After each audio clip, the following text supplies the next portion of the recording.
Next gen நேயர்கள் அனைவருக்கும் வணக்கம். நான் ஜோதிடர் தமிழரசன் பேசுகிறேன்.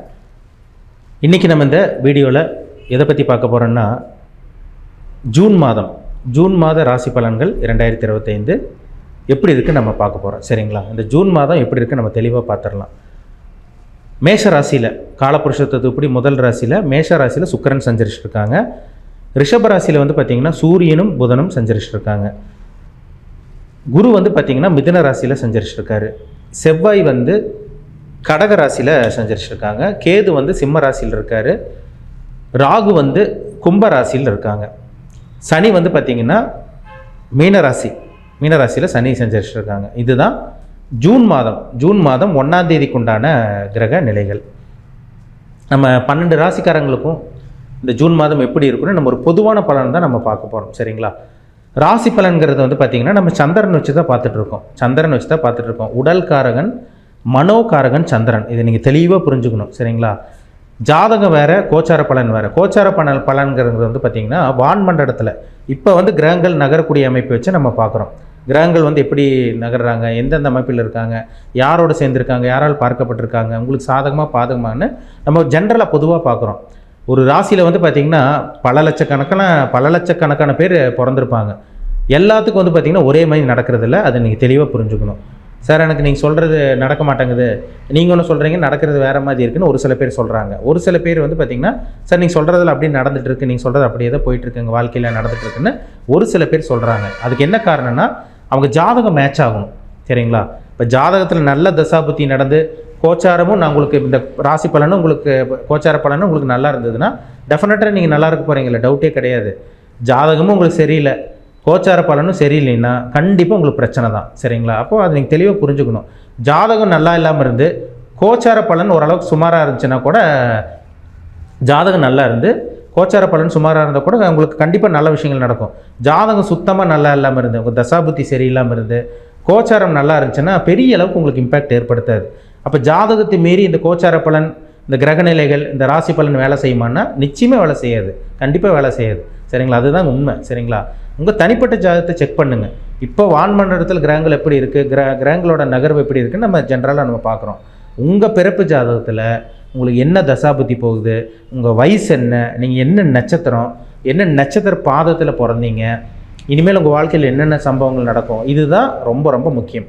ஒரு தனி மனிதனுடைய ஜாதகம் தான் ரொம்ப முக்கியம். 80லேருந்து 85% பேசும். கோச்சார பலன்கிறது வந்து பார்த்திங்கன்னா 15லேருந்து 20% தான் பேசும். சரிங்களா? ஓப்பனாகவே சொல்கிறேன், 15லேருந்து 20% தான் கோச்சார பலன் பேசும். உங்கள் ஜாதகத்தை மீறி இந்த கோச்சார பலனோ உங்களுக்கு ராசி பலனோ நிச்சயமாக கண்டிப்பாக உங்களுக்கு வேலை செய்யாதுங்கிறது தான் ஒரு நிதர்சனமான உண்மைன்னே சொல்லலாம். சரிங்களா?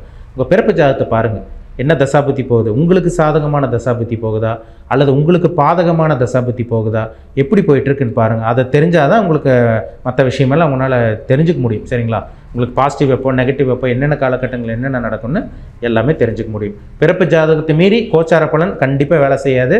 கோச்சார பலனும் நல்லா இருந்து உங்கள் ஜாதகம் நல்லா இருந்தால் தான் நீங்கள் 100% நல்ல பலன் அனுபவிக்குங்கிறத ஒரு உண்மைன்னு சொல்லிடலாம். சரிங்களா? பிறப்பு ஜாதகத்தை செக் பண்ணுங்கள், ரொம்ப முக்கியம். இப்போ நம்ம பொதுவான பலனாக ஜென்ரலாக நம்ம வந்து பார்த்திங்கன்னா இந்த ஜூன் மாதம் எப்படி இருக்குன்னு நம்ம பார்க்க போகிறோம். இன்றைக்கி நம்ம பார்க்க போகிற ராசி தனுசு ராசி நேயர்களுக்கு இந்த ஜூன் மாதம் எப்படி இருக்குன்னு பார்க்கலாம். சரிங்களா? தனுசு ராசிக்கு வந்து பாருங்கள், உங்கள் ராசி அதிபதி, உங்கள் ராசிநாதன் குரு 7ஆம் இடத்துல இருக்காருங்க, களத்திர ஸ்தானத்தில். உங்கள் ராசியவே குரு பார்த்துட்ருக்கார். கவலையப்படாதீங்க, இது ஒரு சூப்பரான மாதம் சொல்லலாம், நல்ல ஒரு மாதம் சொல்லலாம். ராசிநாதன் எப்பவுமே கிடக்கூடாது. ராசிநாதன் வந்து கிடக்கூடாது, அஸ்தமனமாகக்கூடாது, ராகுடைய சனியோடையில் போய் சேரக்கூடாது, இருள் தன்மை அடைஞ்சிருவாங்க. இந்த மாதம் ராசிநாதன் குரு உங்கள் ராசிக்கு 7ஆம் இடத்துலேருந்து உங்கள் ஜென்ம ராசி பார்க்குறதுனால தெளிவாக முடிவெடுக்கக்கூடிய மாதமாக உங்களுக்கு இருக்கும். குழப்பம் இருக்காது. அடுத்த கட்டத்துக்கு நகர போகிறீங்க. ஒரு வளர்ச்சிக்கு உண்டான மாதம் தான் இந்த மாதம். என்ன நினைக்கிறீங்களோ அதெல்லாம் நடக்குங்க. ஆசைப்பட்டதெல்லாம் இந்த மாதம் உங்களுக்கு நிறைவேறும். சரிங்களா? கவலைப்பட வேண்டாம். இந்த மாதம் ஒரு அற்புதம் நடக்கக்கூடிய ஒரு நல்ல ஒரு மாதம் தான். நினச்சி கூட பார்க்க முடியாத விஷயங்கள் உங்கள் வாழ்க்கையில் இந்த மாதம் நடக்கும். ஏன்னா ஒரு ஒளிகிரகம் உங்கள் ராசி பார்க்குது. அப்போ இருட்டுக்குள்ளேருந்து வெளியே வந்துட்டீங்கன்னு அர்த்தம். உங்கள் ராசிக்கு பாருங்கள், 2ஆம் அதிபதி சனியும் 4ஆம் இடத்துல இருக்கார். வருமானம் வரும், பணம் வரும், கேட்ட இடத்துல உதவி கிடைக்கும். இந்த மாதிரி விஷயங்கள்லாம் இந்த மாதம் கண்டிப்பாக உங்களுக்கு நடக்குங்க. பயன்படுத்திக்கிங்க. அம்மாவோட ஆரோக்கியத்தில் மட்டும் கொஞ்சம் கவனமாக இருங்க. ஏன்னா 4 சனி, அம்மாவோட ஆரோக்கியத்தில் கொஞ்சம் கவனமாக இருங்க. உங்களுக்கே சின்ன பிரச்சனை வரும், ஆனால் பெருசாக பாதிப்பு இருக்காது. ஏன்னா 4 சனி இருந்து ராசி பார்த்து 4ஆம் இடத்துல இருக்கிறனால அர்த்தாஷ்டம சனின்னு சொல்லுவாங்க. ஹெல்த்தில் வந்து கொஞ்சம் பிரச்சனை கொடுக்குங்க. ஆரோக்கியத்தில், உடல் ஆரோக்கியத்தில் சின்ன சின்ன பாதிப்பு கொடுக்கும். அலைச்சல் திருச்சல் அப்படி இப்படின்னு உங்களுக்கு வரும். அதனால் கொஞ்சம் ஹெல்த்தில் மட்டும் கொஞ்சம் கேர்ஃபுல்லாக இருங்க, சரிங்களா? மற்றபடி நீங்கள் முயற்சி எடுக்கிறதெல்லாம் எடுங்க. என்ன ஒரு முயற்சி பண்ணாலும் சரி, திருமணத்துக்காக முயற்சி பண்ணுறீங்களா, அது வெற்றி தான். திருமணம் நடக்கக்கூடிய வாய்ப்பு உருவாக போகுது. லவ் பண்ணிகிட்டு இருக்கவங்களுக்கு லவ் மேரேஜ் இந்த மாதம் உங்களுக்கு சக்ஸஸ் ஆகும். அதேமாதிரி வந்து பார்த்திங்கன்னா, நீங்கள் வீடு வாங்குறதுக்கான முயற்சி, நிலம் வாங்குறதுக்கான முயற்சி, வேலைக்கு ட்ரை பண்ணுறதுக்காக முயற்சி இருக்கிறீங்களா, அத்தனையுமே உங்களுக்கு நடக்கும் இந்த மாதம்.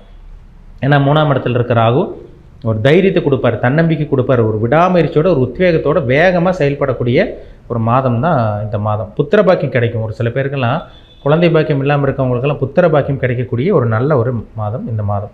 கவர்மெண்ட் ஜாப், முக்கியமாக சொல்லப்போனால் அரசாங்க வேலை கிடைக்குங்க. கவர்மெண்ட் ஜாப்க்கு ட்ரை பண்ணிட்டு இருக்கவங்க, இல்லை கவர்மெண்ட் நேரடியான அரசாங்க வேலை இருந்தால் சரி, இல்லை கவர்மெண்ட் பேக்ரவுண்ட்லேருந்து ஒர்க் பண்ணிகிட்டு இருக்கவங்களுக்கெல்லாம் இந்த மாதம் ஒரு அற்புதமான ஒரு மாதம் சொல்லலாம், சரிங்களா? அரசாங்க வேலைக்காக முயற்சி பண்ணிகிட்டு இருக்கவங்க, ட்ரை பண்ணிகிட்டு இருக்கவங்களுக்கெல்லாம் அரசாங்கம் மூலமாக சில நல்லது நடக்கும். அரசாங்க வேலை கிடைக்கும் உங்களுக்கு. கவர்மெண்ட் ஜாபில் இருக்கவங்களுக்கு கூட ப்ரமோஷன் கிடைக்கிறது, இந்த மாதிரி விஷயங்கள்லாம் உங்களுக்கு நடந்துடும் இந்த மாதம். ஏன்னா ஆரம்ப பகுதி சூரியன் 6ஆம் இடத்துல இருக்கார். அப்புறம் 15ஆம் தேதிக்கு அப்புறம் வந்து குருவோட சூரியன் இருக்கிறது கவர்மெண்ட் ஜாப் கிடைக்குங்கிற மாதிரி சில விஷயங்களை காமிக்குது. அதனால் முயற்சி பண்ணுங்கள். தந்தை மூலமாக ஆதரவு, தந்தை மூலமாக உதவி, தந்தையோட சொத்து கைக்கு வர்றது, அத்தனை விஷயங்களும் இந்த மாதம் உங்களுக்கு நல்லபடியாக உங்களுக்கு நடக்கும். பூர்வீக சொத்தெல்லாம் கைக்கு வரக்கு வாய்ப்புகள் அதிகம். அதனால் முயற்சி பண்ணுங்கள். ஒரு அருமையான மாதம் தான் இந்த மாதம். திருமணத்துக்காக முயற்சி பண்ணிகிட்டு இருக்கவங்களுக்கெல்லாம் இந்த மாதம் நல்ல ஒரு வரன் தேடி வரும். ஏன்னா 7ல் குரு இருக்கார், ராசிநாதன் 7ஆம் இடத்துல இருக்கார். கூட்டு தொழில் பண்ணிகிட்டு இருக்கவங்க நல்லாயிருக்கும். திருமண முயற்சி சக்ஸஸ் ஆகும். நல்ல நண்பர்கள் உங்களுக்கு அறிமுகமாவாங்க. இல்லை பழைய நண்பர்கள் உங்களை விட்டு விலகினவங்களாம் இந்த டைம்லாம் உங்களுக்கு மறுபடியும் உங்கள்கிட்ட வந்து பேசுவாங்க. மறுபடியும் ஒரு நட்பு கிடைக்கும்னே சொல்லலாம், சரிங்களா? புதுசாக நட்புக்காக ட்ரை பண்ணிகிட்டு இருக்கவங்க ஃப்ரெண்ட்ஷிப் எல்லாம் பார்த்திங்கன்னா ஒரு சில பேர் சார் நண்பர்கள் கிடைப்பாங்களா, நண்பர்கள் மூலம் உதவி கிடைக்குமா, நண்பர்கள் மூலம் சில நல்ல விஷயங்கள் நடக்குமான்னு கேட்டுட்ருக்கீங்க. நல்ல நண்பர்கள், நல்ல ஒரு நண்பர்கள் உங்களுக்கு கண்டிப்பாக அந்த டைம் உங்களுக்கு தேடி வருவாங்க. உங்களை புரிஞ்சுக்கிறவங்க தான் உங்களை தேடி வருவாங்க, அதில் சந்தேகமே கிடையாது. ஏன்னா 7ஆம் இடங்கிறது நண்பர்கள். அந்த இடத்துல குரு இருந்து உங்கள் ராசி பார்க்குறதுனால மனசுக்கு பிடிச்ச நண்பர்கள், உங்களுக்கு உதவி செய்யக்கூடிய நண்பர்களாக தான் இருப்பாங்க. உங்களுக்கு துரோகம் செய்யக்கூடிய நண்பர்களாக கண்டிப்பாக இருக்க மாட்டாங்க, சரிங்களா? அதே மாதிரி புதன் உங்கள் ராசிக்கு 7ஆம் அதிபதி புதன் உங்களுக்கு நல்ல ஒரு இடத்துல இருக்கிறதுனால திருமணத்துக்கு உண்டான முயற்சியெல்லாம் நல்லா இருக்குங்க. கவலைப்படாதீங்க, அது சக்ஸஸ் ஆகும் உங்களுக்கு. அதெல்லாம் உங்களுக்கு சாதகமாக உங்களுக்கு அமைஞ்சிருது. வேலைக்கு ட்ரை பண்ணிட்டு இருக்கவங்க வேலையில் ட்ரை பண்ணுங்கள். வேலைக்கு கண்டிப்பாக வேலை கிடச்சிரும். ஒரு சில பேருக்கு அரசாங்க வேலை கிடைக்கும். வேலையில் ப்ரொமோஷன் கிடைக்கக்கூடிய வாய்ப்பு உங்களுக்கு உருவாகும். இந்த மாதிரி விஷயங்கள்லாம் நல்லபடியாக உங்களுக்கு அமைஞ்சிரும். பிஸ்னஸ் பண்ணிகிட்டு இருக்கவங்களுக்கு நல்லாயிருக்கும். வியாபாரம் பண்ணிகிட்டு இருக்கவங்களுக்கு ஒரு நல்ல ஒரு முன்னேற்றம் தரக்கூடிய ஒரு மாதம்னே சொல்லிடலாம், சரிங்களா? இது நல்லாயிருக்கு. இதெல்லாம் உங்களுக்கு கொஞ்சம் சாதகமாகவே இருக்குது உங்களுக்கு. ஏன்னா உங்களுக்கு வேலை இல்லாமல், தொழில் இல்லாமல் தனுசு ராசிக்காரங்க படாதபாடு பட்டுருக்கீங்க. கடன் தொல்லை அதிகமாக போயிட்டுருக்கு. இந்த மாதம் கொஞ்சம் கொஞ்சமாக கடன் அடித்து உங்கள் மனசில் ஒரு நிம்மதி கிடைக்கும், நல்ல தூக்கம் வரும், ஒரு தெளிவாக சிந்தித்து செயல்பட போகிறீங்க. அதில் சந்தேகமே கிடையாது.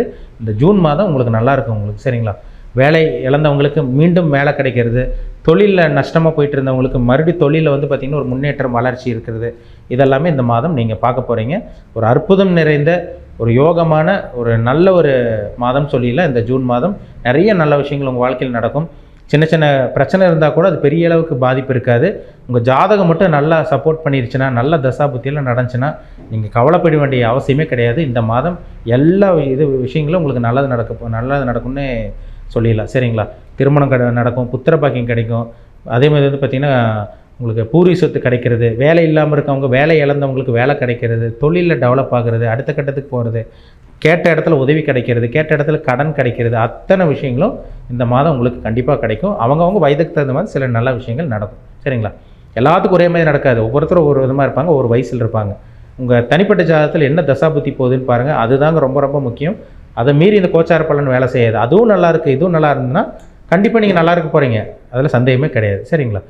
எல்லா தனுசு ராசி நேயர்களும் அவங்கவுங்க வயதுக்கு தகுந்த மாதிரி சில நல்ல விஷயங்கள், நல்ல அனுபவங்கள் இந்த மாதம் உங்களுக்கு கிடைக்க போகுது. அதனால் இந்த மாதத்தை மிஸ் பண்ணிட வேண்டாம். ஒரு அற்புதம் நிறைந்த ஒரு நல்லது நடக்கக்கூடிய ஒரு மாதம் தான் இந்த ஜூன் மாதம். மீண்டும் அடுத்த பதிவில் சந்திக்கும் வரை உங்களிடமிருந்து விடைபெறுவது உங்கள் ஜோதிடர் தமிழரசன். நன்றி, வணக்கம்.